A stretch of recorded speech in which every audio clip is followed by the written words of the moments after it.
The explosive finale of Your Friends and Neighbors just changed everything. Here's what went down.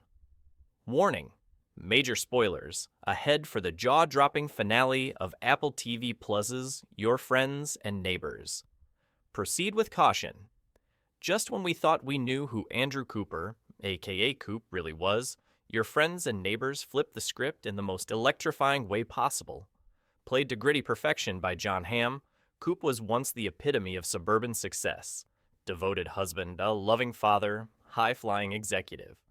But by the time the curtain rises on Jonathan Tropper's darkly gripping series, that dream has turned to ash.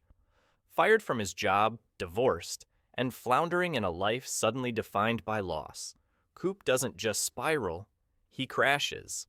And then, he steals. Yeah, that Coop, the one with the golden retriever smile and a backyard barbecue grin. He starts robbing the homes of his wealthy neighbors, people he once toasted champagne with at block parties. It's desperate, it's dangerous, and it makes for ridiculously good television. But nothing, and we mean nothing, could have prepared us for the thunderclap of a season finale that dropped on May 30th. Murder, lies, and missing phones. At the top of the finale, Coop is done, completely finished. He's staring down a murder charge for the death of Paul Levitt, and the evidence? Let's just say it's bad. The murder weapon was literally found in Coop's car. His lawyer tells him to brace for an 8-year sentence. He's been railroaded. So what does a man with nothing left to lose do? He leans into the one thing he still cares about: his kids. Coop gives his son his cherished watch and curls up with his daughter for a movie night.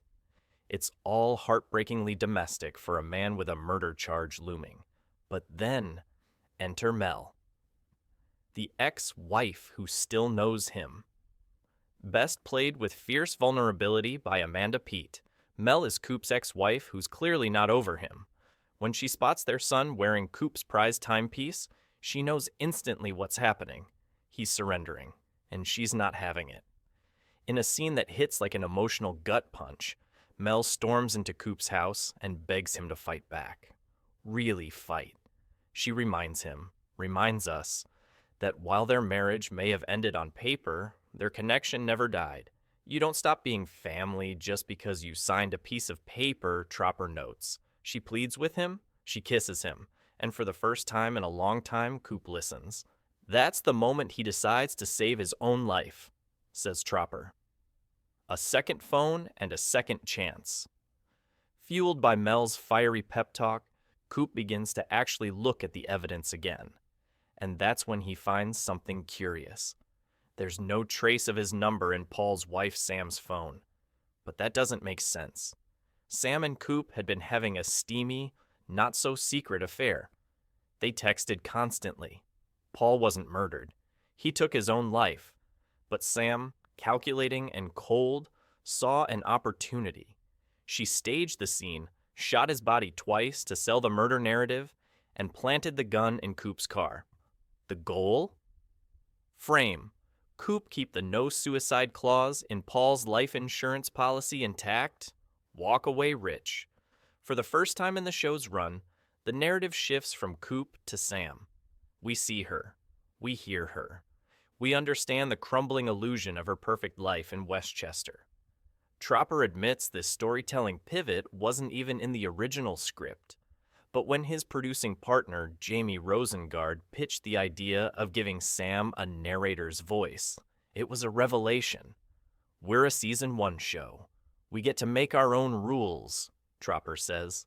Sam's narration is chilling. You convince yourself you're happy, like all your friends and neighbors seem to be. That line? That's the thesis of the entire show. The final twist. And season 2. Tease.